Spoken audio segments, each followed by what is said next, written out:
Mientras podemos ir charlando de otros temas acá de... No sé si está el que en la clase pasada comentamos esto del daltonismo. ¿Era uno de ustedes?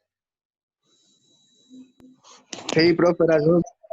Y al final sí comprobé que es cierto que el 95% de los daltónicos son hombres, pero hay mujeres daltónicas. Se tiene que dar una serie de factores bastante, como es bastante poco probables, pero existe, digamos, porque, como decías vos, el gen del daltonismo viene en los cromosomas X, y además es recesivo, y como las mujeres tienen 2X, si tienen el defecto en uno, usan el gen del otro. El problema es cuando los dos padres tienen el gen del daltonismo, ahí están fritos igual, digamos, pero es poco probable, digamos. Pero sucede, y sé que sucede porque en la práctica ya tenemos una alumna que es daltónica, así que no hay discusión al respecto. Sí es poco común, digamos. Es menos, digo, es más común de lo que yo pensaba, porque decía uno de cada 200 personas, 200 hombres daltónicos, o sea que hay un montón de daltónicos dando vueltas por ahí. Y en cambio mujeres como una de cada 1250, una cosa así. Bien. Volviendo al tema de la clase, vamos a ver una parte un poco histórica, pero que me aprovecho yo para darles algunos conceptos más de física sobre todo, y conocer distintas, pero también sirve como un conocimiento general, y a la hora de entender cómo funciona el material también nos va a ayudar un poco. Entonces voy a empezar, hace bastante tiempo ya, desde la clase pasada les di la teoría atómica básica, que era la que había dicho Dalton, pero Dalton nos había dejado una teoría atómica en la cual el átomo era como, incluso él hizo unas representaciones como esferas, unas representaciones de madera, como unas esferitas con ganchos, y lo buscan por internet, está por ahí, yo no me acuerdo dónde lo había dejado esa representación, pero no dijo más nada acerca de la naturaleza o estructura del átomo. Eso vino un poco después, y empezando con este señor que está acá en el título, que es J.J. Thomson, y el descubrimiento, vamos a decir, del electrón, o sea que hay partículas más pequeñas que un átomo. Se basó en un experimento ya a principios finales del siglo XIX, donde estaba de moda, era la tecnología de la época, el non plus ultra de la época, de todo lo que ahora sería la tecnología robótica, y además en esa época era la electricidad, el niño mimado de los científicos. Einstein, por ejemplo, los padres y el tío se dedicaban, el padre y el tío tenían una empresa que se dedicaba a instalar pequeñas redes eléctricas, que en ese momento era para ferias, para acontecimientos, etc. O sea, era una tecnología incipiente. Y antes de eso, sí, en los laboratorios sí se habían hecho experimentos eléctricos, entre los cuales está el que está en la figura, que es el abuelo, el bisabuelo de lo que ya no se usa más, que son los televisores de tubo, que todavía yo hasta hace unos pocos años tenía el televisor de tubo en casa, ahora ya son todos de otra tecnología, o los monitores que tienen ese tubo grandote atrás. Bien, ese tubo, el abuelo es este, se llama tubo de rayos catódicos, y es simplemente un tubo de vidrio en el cual se hace un vacío total o parcial, quiere decir que se saca el aire total o parcialmente y se pueden llenar con otros gases también, y a través del cual se hace circular una corriente eléctrica. Ese es un experimento muy de moda en ese momento, se hicieron distintas cosas con esto, y había toda una discusión acerca de que cuando uno hacía accionar esta energía eléctrica se producía un rayo que salía del cátodo e iba hacia el ánodo. Por eso es que se llamaban rayos catódicos. Son invisibles normalmente, pero acá lo que se hace es poner una pantalla en el fondo del tubo que interacciona con estos rayos y podemos mostrarlo en forma visible. Entonces se hacían distintos experimentos, por ejemplo se le interponían cosas en el camino, o se le hacía pasar por un agujero o se lo desviaba de distintas maneras, y no había un consenso sobre de qué se trataban estos rayos catódicos. O sea, podíamos experimentar todo lo demás, pero algunos decían, porque creo que ya se los dije, pero se los vuelvo a repetir, a los físicos les gusta mucho dividir, y vamos a hablar un poquito más de este concepto en la próxima clase, en esta y la próxima clase, les gusta dividir las cosas en dos grandes grupos. Partículas por un lado, ondas por el otro. Entonces, en las partículas tenemos todo lo que tiene masa, todo lo que está a una velocidad relativamente menor a la luz, y del otro lado tenemos las ondas, que son todos aquellos fenómenos que no lo puedo poner en este fenómeno particular. Vamos a ver que luego la ciencia avanzó mucho de eso y hoy ya esa distinción es medio borrosa. Entonces había muchas dudas si estos rayos catódicos estaban compuestos de partículas o era un fenómeno ondulatorio como la luz. Ahora ya vamos a hablar un poquito más de la luz, pero bueno, esto es la introducción al tema. Hasta que este señor J.J. Thomson hizo varios experimentos y demostró fehacientemente que los rayos catódicos efectivamente son partículas, y específicamente partículas cargadas en forma negativa. Están compuestos de lo que ahora llamamos electrones, partículas de carga negativa que forman parte de los átomos. Este es el aparato que utilizó para hacer varios experimentos. Lo sometió, dijo, bueno, a ver qué pasa si yo hago circular una corriente eléctrica transversal a los rayos catódicos, o también si lo expongo a la acción de un magneto. Eso es lo que hizo básicamente. Tenía estos tubos de rayos catódicos, hacía pasar estos rayos catódicos a través de un agujerito que estaban en el ánodo, y lo hacía incidir sobre una pantalla. Normalmente, acá le muestro en forma muy aproximada, este rayo salía del cátodo, atravesaba el ánodo y impactaba en el punto B. Casi a la misma altura. Digo casi porque, como los electrones, ahora vamos a comprobar, son materia y tienen masa, son afectados por la gravedad como cualquier otra partícula. Por consiguiente, esto va a seguir, como aprendimos en física, una trayectoria parabólica. Digamos, esto va a ir cayendo, no es exactamente así. Y entonces él decía, también comprobaba lo siguiente: si hacía actuar una corriente eléctrica que era perpendicular a la dirección de estos rayos catódicos, que lo está marcado acá, imagínense qué va a pasar. Acá tengo una corriente eléctrica con un lado extremo negativo y un extremo positivo. Estas partículas eran rechazadas por el polo negativo. ¿Volví? ¿Se me cortó un poquito? Sí, profe. Sí. Bien, vuelvo acá. Hubo rayos catódicos, a ver, voy a poner a grabar de vuelta o no. Ah, no, se desconectó la cámara nomás. Sigue grabando, bien. Estos rayos catódicos, al ser desviados por esta corriente eléctrica que estaba perpendicular, impactaban en el punto C. Acuérdense esto, cargas del mismo signo se repelen, cargas de distintos signos se atraen. Entonces, carga negativa, el rayo catódico, que sabemos que un electrón tiene carga negativa, se repele y termina en el punto C. Y además, si la hacía interactuar con acá vemos una representación de un imán norte-sur, si la hacía interactuar con un campo magnético, resulta que terminaba en A. Lo que hizo este señor Thomson es finamente manipular esos campos eléctricos y magnéticos de tal forma que vuelva a caer en el punto B. Y mediante ciertas ecuaciones, no solamente por cuestiones lógicas demostraba que esto era una partícula que tenía masa y que tenía carga negativa, sino que también descubrió la relación entre su carga y su masa. No obtuvo ni la carga ni la masa, pero sabía la relación entre las dos. Gracias a esto ganó el premio Nobel unos años después. O sea, esto determinó efectivamente que los electrones existían, hizo demostraciones, hizo el mismo experimento con varios materiales en el cátodo, con distintos gases, y veía que los electrones, no importaba de qué tipo de materia eran, todos se comportaban de la misma manera. Por eso es que todavía seguimos considerando que el átomo es la partícula más pequeña que tiene características propias, porque los electrones son más pequeños que el átomo, pero los electrones de un elemento son exactamente iguales que los del otro elemento, y se comportan de la misma manera. Bien, acá les quería compartir otra pantalla, voy a mostrarles cómo se ve esto. Ahí lo van a ver, le voy a anular acá el sonido. ¿Están viendo el video? Sí, profe. Bien, ahí tenemos, ese es el tubo de rayos catódicos, con la pantalla de fondo para que se vean los rayos, y conectado a una batería con extremo negativo y positivo.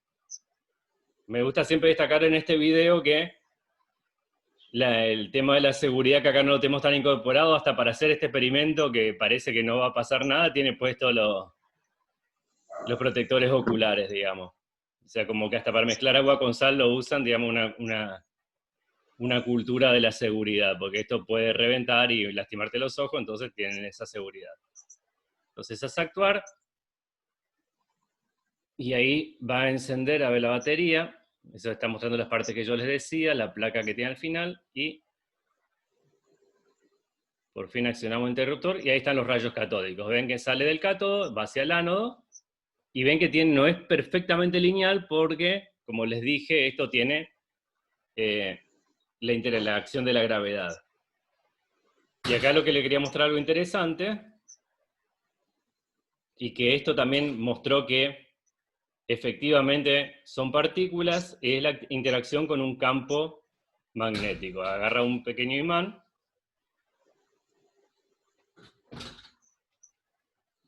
y ahí vemos cómo la acción de un campo magnético me modifica la dirección de los rayos catódicos. Este fenómeno lo podemos ver en nuestras casas si tenemos un televisor, y no sugiero que hagan el experimento porque los van a echar de la casa, pero si uno acerca un imán a la pantalla de un televisor de estos que le dije que tienen los tubos atrás, lo que va a pasar es que van a deformar la imagen. Encima, como tienen distintos colores, van a formar manchas de colores en las pantallas. Eso Entonces, se no lo usaba hagan en antes sus para, casas. Algunos lo hicieron en forma involuntaria. me acuerdo que antes, en la casa de uno de mis tíos, a veces en el televisor de eso aparecía una mancha y lo sacaba con un imán. Claro. O sea que algo había cerca que me provocaba esa interferencia. Por eso, fíjense, ya no, casi no existen más, pero los monitores para computadoras venían con entre el menú de opciones, tenía para desimantar el monitor. Porque, ¿qué pasa? Los monitores que uno tiene, los monitores de computadora, generalmente lo que ponía uno acá al lado, el parlante.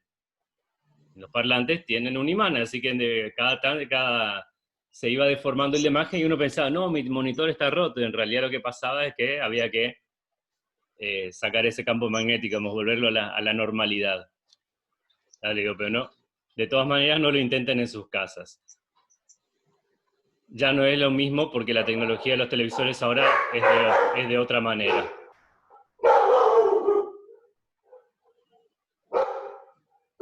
Ya, ahí está.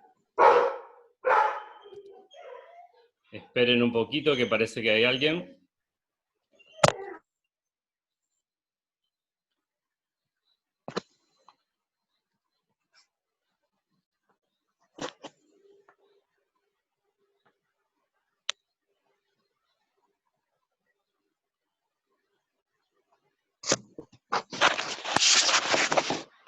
Volví, no hay clases sin perros de fondo. Así que hay un caballo por la calle, quedaron locos. Bien, sigo con esto. Entonces, Thomson descubrió que los electrones existían, que tenían una carga, que eran partículas, y la relación entre su carga y su masa. Unos años más tarde, otro físico norteamericano llamado Millikan diseñó un experimento para determinar la carga del electrón. Básicamente lo que hacía es, a unas gotitas de aceite cargadas, mediante distintos mecanismos, le hacía accionar un campo eléctrico y medía qué campo eléctrico hay que hacer para que las gotitas queden suspendidas en el aire. Les cuento que este experimento lo hacíamos en la facultad, es un experimento súper engorroso, súper lento, muy aburrido, pero que lo hicieron sus alumnos, lo tuvieron que hacer miles de veces hasta que descubrió la masa del electrón con mucha precisión. Y una vez que tuvimos la masa del electrón, obtuvimos su carga. Todo perfecto. Y acá aprovecho esto de los rayos catódicos también para hablar de la radioactividad. Acá lo que tenemos en la imagen es como un tubo de rayos catódicos, pero recargado, de altas energías. Que fue el que utilizó un señor llamado Röntgen para hacer unos experimentos. Lo que descubrió Röntgen es lo que está a la izquierda, o sea, lo que ven en la imagen es el primer rayo X la primera placa de radiografía tomada en la historia. Resulta que este hombre, experimentando con los rayos catódicos, se dio cuenta que, mediante haciendo experimentos y observando lo que parecía una especie de accidentes, que si tenía una placa fotográfica cerca del tubo, esta placa se velaba. Entonces empezó a hacer experimentos medio en secreto porque lo que él veía parece que le iban a tomar por loco. Y entre esos experimentos que hizo, acá está el de la izquierda, le dijo a la mujer, vení, pone la mano enfrente de acá, de la placa radiográfica, y le sacó la primera radiografía. Si salía mal, bueno, era otro el que le pasaba esto, y acá incluso se ve el anillo de bodas. Dice que cuando hizo esto, la mujer de Röntgen dijo, vi mi propia muerte, porque era la primera vez que alguien vivo puede ver sus huesos. Lo que sucede, justamente aprovechaba esto para hablar de radiación, es que los átomos pueden liberar energía ionizante de distintas maneras, radiaciones ionizantes. ¿A qué le llamamos radiación? A una serie de distintas cosas. Por ejemplo, acá tenemos cuando un átomo radioactivo, o sea, un átomo que su núcleo es inestable, si ustedes hicieron el práctico, en la simulación que les puse en internet, simulaba cuando un núcleo es inestable, viste que se hacían como que el núcleo se movía, y lo que sucede en ese núcleo inestable es que cada tanto se desprende una parte del núcleo. Normalmente se desprenden, acá tenemos 2 protones y 2 neutrones, es lo que conforman lo que llaman una partícula alfa.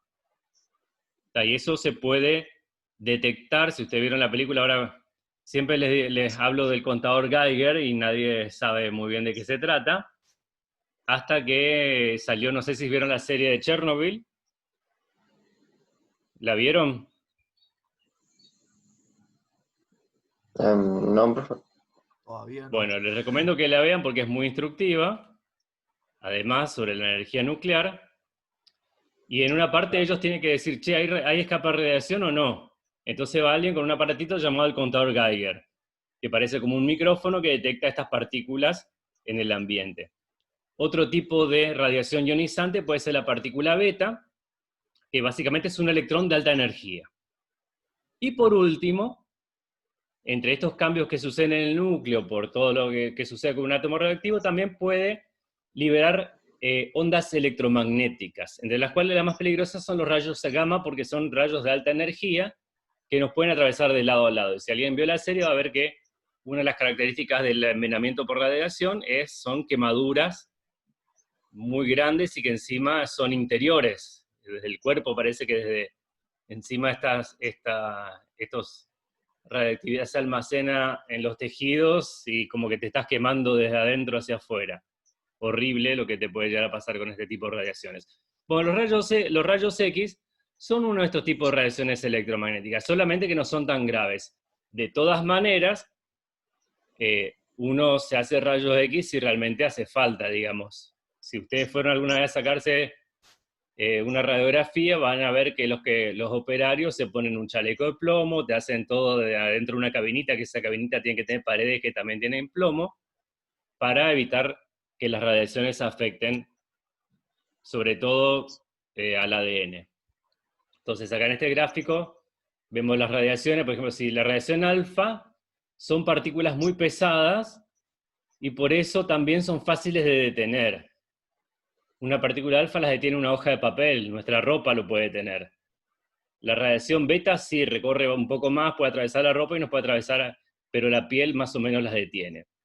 Pero las más peligrosas son los otros tipos de radiaciones, como las radiaciones gamma, que necesitamos una gruesa pared de plomo para detenerlas. Entonces, dentro de todo esto también, por ejemplo, están las radiaciones UV, que son las que también nos pueden hacer daño. Vamos a hablar un poquito más de eso, pero digamos que lo que descubrió Röntgen es que además los elementos podían, estos rayos catódicos, podían llegar a emitir también radiaciones. Todo esto viene a cuento porque esto también ayudó, el descubrimiento de los rayos X de Röntgen, acá yo le puse una diapositiva, llevó todo esto se los menciono, si ustedes lo quieren leer en el chat hay un poquito más sobre esto, y hay otras fuentes, si alguien quiere me consulta, pero llevó que, por ejemplo, una señora llamada Madame Curie se dedicó a investigar también sustancias que emitían estos rayos X naturalmente. y fue la que descubrió varios elementos radioactivos junto con su esposo, y fue una de las pocas personas, hombres o mujeres, que recibió el premio Nobel 2 veces. Pensando que la primera vez casi no se lo dan porque era una mujer, digamos, se lo dieron le querían dar al esposo, que el esposo era casi el ayudante, digamos, y no a Hasta el día ella. de hoy, hasta el día de hoy ya está enterrada y sus cuadernos también y cubiertas por una capa gruesa de plomo porque por la Siguen emitiendo radioactividad que radiación. tiene. Sí, era la época que no se sabía los efectos de la radioactividad y se hacía sin protección. Ella y el esposo tuvieron que procesar cientos y cientos de kilos de material de unas minas que tenían para aislar una pequeña cantidad de radio. Hay varios elementos que ellos descubrieron, el radio, el polonio también es otro elemento descubierto por ellos, que el polonio se llama así en honor a que Madame Curie encima tenía todo en contra. Era mujer en esa época, vivía en Francia, pero era polaca y judía, o sea, tenía todo en contra. La Academia de Ciencias de Francia no la admitió hasta mucho tiempo después, aunque ya había ganado el premio Nobel. Hay una serie también, ahora hay una película, perdón, que también habla de ella, y como dicen, todavía sigue emitiendo radiación. El esposo de ella se supone que murió también por... la causa de muerte fue que fue atropellado por un carro, pero es porque parece que ya estaba medio enfermo por la radiación. Otra cosa notable es que la hija de Madame Curie también fue una científica destacada, así que venía en la familia. Bien, ¿por qué les menciono esto? Porque de todas esas muestras que obtuvo Madame Curie de radio, justamente de elementos radioactivos, ella era conocida de varios científicos y uno de ellos era un señor llamado Rutherford, que le pidió prestado, le regalado un poquito de esa porción de material radioactivo que emitía partículas alfa. Este señor Rutherford es un neozelandés que también tiene una idea tiene una historia bastante interesante, que yo siempre les cuento una cosa que les puede servir para el futuro, que dice Rutherford se había postulado para una beca para ir a estudiar su posgrado en Inglaterra y no salió elegido. Sin embargo, resulta que el que había ganado la beca no se presentó, y ahí fue él. Por eso una persona hace muchos años me dijo, cuando yo no me presenté, no me presenté a un concurso porque para ser ayudante de laboratorio, no me presenté porque decía que había que tener promedio más de 7, y eso prácticamente en la Facultad de Ingeniería Química no existía. Era muy poco lo que tenía promedio arriba de 7, entonces directamente ni me presenté. Y después me pregunta, ¿por qué no te presentaste? Y no, si no cumplo los requisitos. Y ahí me dijo algo muy interesante que le va a hacer a usted. Dice, no te elimines vos solo, deja que los demás te eliminen. Dice, entonces, si usted tiene la duda, me presento o no, presentate, después que te eliminarán. Y como me pasó a mí, nadie más se presentó, y yo también estaba ahí. Después todo resultó mal, pero bueno, esa es otra historia. Bueno, todo esto para decir que Rutherford estaba haciendo una serie de experimentos. Y los experimentos consistían en lo siguiente. Él ponía este elemento radiactivo que le prestó Madame Curie, lo ponía dentro de una caja de plomo con un agujerito. Entonces, básicamente lo que tenía era una pistola de rayos alfa, de partículas alfa. Y dijo, bueno, adelante de este rayo, de esta fuente de partículas alfa, voy a poner distintos materiales. Entre ellos una hoja de oro muy fina. ¿Por qué una hoja de oro? Porque el oro es un material lo puedo hacer una película muy fina. Es una película muy fina de oro, casi del tamaño, creo que menor que el grosor de un cabello. Y eso lo puso por delante. Entonces dijo, bueno, el experimento va a ser, mido de alguna manera cuántas partículas alfa salen de acá, que atraviesen esta hoja de oro, y de otro lado pongo una pantalla y veo cuántas llegaron del otro lado. Bien.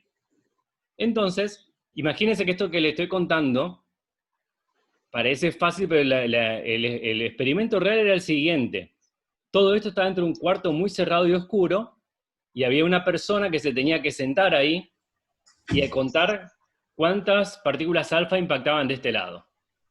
No solamente eso, sino que lo que tenían que hacer es entrar 2 horas antes al cuarto oscuro para habituar sus ojos y poder contar. O sea, 2 horas de estar sentado ahí en la oscuridad haciendo nada, un ratito de contar esto, imagínense, eso es la ciencia, digamos. Ahora les cuento un poquito más sobre eso. Y más o menos vieron que si acá salían 10.000 partículas alfa, del otro lado llegaban 10.000 partículas alfa. Hasta ahí el experimento más aburrido de la historia. Hasta que uno de los que hacía el experimento, que era un estudiante llamado Marsen, se le ocurrió, che, ¿y si vemos qué pasa alrededor? Ponemos una pantalla y apuntamos porque esto tenía que hacer a través de un microscopio, apuntamos a todos estos lados. Y lo que se vio es que cada tanto, una de cada 6.000 partículas se desviaba del camino. Es más, incluso cada tanto, una volvía casi al mismo lugar de donde había sido emitida, rebotaba contra la hoja de oro. Para lo que entonces se pensaba que era el átomo, esto es como imaginarse que yo disparo contra una hoja de papel y la bala rebota. Era algo imposible. Otro de los que hacían este experimento se llamaba Geiger. Justamente Geiger y Mersenne son los que estaban encargados del experimento. Y de ahí sale el tema del contador Geiger, porque sé que este señor Geiger era muy listo y un día se cansó de contar las partículas. Entonces lo que hizo fue inventar un aparatito que contaba las partículas por él, el famoso contador Geiger. Esa fue la innovación que hizo, por la cual se llaman. Y si miran esta serie van a ver cómo funciona el contador Geiger. Volviendo para atrás, esperen que acá lo busco, porque esto es como una foto del experimento de Rutherford. Y ahí se los comparto de vuelta. Ahí está, voy a compartir este pequeño video demostrativo de del experimento. Ese, lo están viendo el experimento, ¿no? ¿Se ve una imagen? Sí, sí, se ve. Bien, ahí tenemos las partículas cargadas positivamente, las partículas alfa, fuente radioactiva, el agujerito sale como un cañón. Si no pongo nada enfrente, todas llegan al otro lado. Ahora yo ponía mi hoja de oro y casi todas llegan de otro lado, pero acá cada tanto alguna se desvía, e incluso se desvía bastante hasta el punto que llega a rebotar. Entonces la pregunta, ¿qué está pasando acá? Porque el señor Thomson nos había dejado un modelo atómico que era como lo que le llaman el modelo atómico, generalmente se llaman el budín de pasas, era como, o podemos llamarlo un pan dulce. Él creía que el átomo era una gran masa positiva en el cual los electrones estaban insertados como si fueran las frutas de un pan dulce. Ese era básicamente el modelo atómico. Sin embargo, Rutherford observó esto y lo que llegó a la conclusión es que toda la masa positiva del átomo tenía que estar en una pequeña porción del mismo, porque hizo los cálculos porque resulta que las partículas alfa rebotan, pero muy poquitas rebotan. ¿Por qué? Porque casi todo el átomo es espacio vacío, y solo una muy pequeña parte de él, llamada núcleo, está cargada positivamente. Entonces, básicamente lo que hizo Rutherford es demostrar que esta partícula positiva, que ya se había pensado que si el átomo tenía una partícula negativa, que era el electrón, tenía que haber otra positiva, que era el protón, estaba en una pequeña porción del núcleo. Es más, en su paper incluso calcula el tamaño de ese núcleo y le pega está ahí muy cerquita del tamaño que hoy sabemos que tiene un núcleo. Entonces, esto también le valió el premio Nobel, y entonces tenemos una imagen distinta del átomo. Imagínense que, para que sea una idea, si el átomo fuera un estadio de fútbol muy grande, el Maracaná, para no entrar en clubes acá de Argentina, un estadio muy grande, el Maracaná, el núcleo sería una bolita en el medio de ese estadio. Y lo más notable es que casi toda la masa del estadio tendría que estar en esa bolita, o sea que esa bolita pesaría todo lo que pesa el estadio. Ese sería el modelo de un átomo, es casi todo espacio vacío, con un núcleo. Me está faltando algo en esta imagen, ¿qué me está faltando? Dije protón y dije electrón, ¿qué me faltaría? Los neutrones. Los neutrones. Faltan los neutrones, que eso fue descubierto bastantes años después. 1932 recién un físico llamado Chadwick hizo un experimento para encontrar el neutrón, porque el neutrón es más difícil de encontrar. ¿Por qué? Porque el protón y el electrón tienen carga, entonces yo le puedo hacer interactuar con un campo magnético, un campo eléctrico. El neutrón no tiene carga. Entonces hubo que desarrollar un experimento muy ingenioso para poder detectar la existencia del neutrón. Que por otra parte, se especulaba con que tenía que existir algo como eso, porque imagínense, y eso creo que es una de las preguntas que yo les hice, imagínense ese núcleo, todo con caras positivas. ¿Qué pasa con las caras positivas entre sí? Se repelen. Se repelen, entonces el núcleo como que se tendría que destrozar en nada, digamos, no podrían estar esas caras positivas una al lado del otro tanto tiempo. Entonces resulta que el neutrón, para darnos una imagen muy imprecisa, pero que nos ayuda, sería como el pegamento que une el núcleo. Por eso es que casi que tiene que haber como mínimo la misma cantidad de neutrones que protones en un núcleo, excepto en el hidrógeno, porque el hidrógeno tiene un protón solo, no se molesta con nadie, pero a partir del helio, si no están esos neutrones, desaparece el núcleo. Entonces tiene que haber neutrones que actúen como, digamos, como un buffer entre las dos cargas positivas para que eso se mantenga unido. Además tienen fuerzas llamadas la fuerza nuclear débil y fuerza nuclear fuerte, de las cuales no vamos a hablar tanto. Por Profe, último, sí. o sea que con la pregunta que usted había hecho en el práctico de cuándo se desestabiliza un átomo, sería cuando no tiene suficiente cantidad de neutrones, sería. Exacto. Y Ese incluso el tiene que programita estar les muestra cuáles desestabilizado. son estables, cuáles isótopos son estables y cuáles no. Esto también hizo que, por ejemplo, lo que había dicho Dalton, que todos los átomos de un elemento son idénticos, es mentira, porque hay átomos que tienen más o menos neutrones. Por ejemplo, el carbono más común que yo encuentro tiene 12 neutrones, pero hay carbono que tiene 13 y hay carbono que tiene 14. Son menos comunes, pero existen. Se llaman isótopos de ese elemento. Y se pueden utilizar, a veces los isótopos tienen utilidad. Por ejemplo, escucharon hablar cómo yo detecto qué antigüedad tiene un dinosaurio, el hueso de un dinosaurio. ¿Eso lo escucharon alguna vez? ¿Cómo se hace?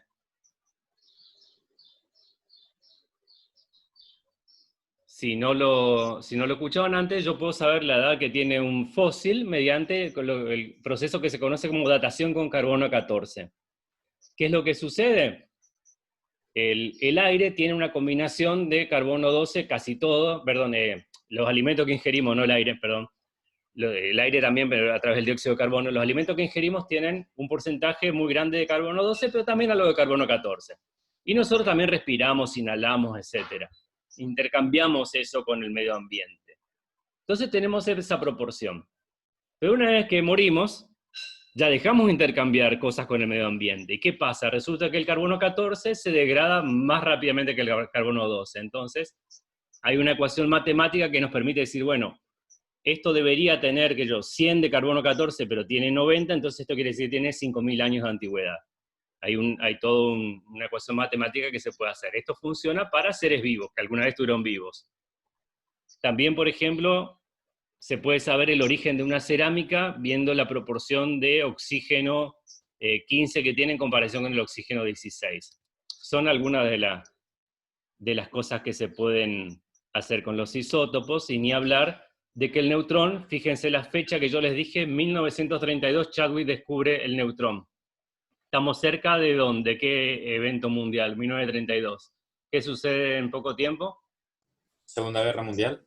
La Segunda Guerra Mundial. Y resulta que este descubrimiento de Chadwick fue guardado celosamente, porque ¿qué pasa? Yo tengo un neutrón, y con el neutrón yo le puedo apuntar al núcleo, ¿tá? Porque si yo le disparo con protones al núcleo, no pasa nada por esto que les mostré acá de Rutherford, no pasa nada porque el protón se va a desviar antes de llegar al núcleo. Pero si le apunto con un neutrón, como que el neutrón me sirve como una bala para destrozar el núcleo, lo que hace que se produzca lo que se llama una reacción en cadena. Y la La reacción en bomba cadena atómica. termina en La bomba atómica después. en la bomba atómica unos tiempos. Imagínense y lo rápido Bomba que de es esa hidrógeno. tecnología. De 1932 que descubren el neutrón al lanzamiento de la bomba atómica pasan menos de 15 años. Y se desarrolló toda la tecnología para lograr esa capacidad destructora. Así que imagínense el avance que hubo, más allá de lo horroroso que fue el resultado, el avance científico que transcurrió en poco tiempo en esa época. Bueno, esto es más o menos lo que quería hablar de teoría atómica, de lo que le había dado la clase anterior, y Estoy viendo que falta muy poco tiempo, a ver, 2 minutos de 35. No sé si vale la pena avanzar un poco más con la segunda parte, porque les quería hablar un poco de la teoría atómica moderna, la teoría cuántica. Pero creo que estamos muy cerca del mediodía, porque eso nos va a romper un poco la cabeza. Pero sí, si tienen alguna pregunta sobre el práctico que tienen que hacer, o alguna pregunta en general, este es el momento. Si no tienen ninguna, voy a parar de grabar.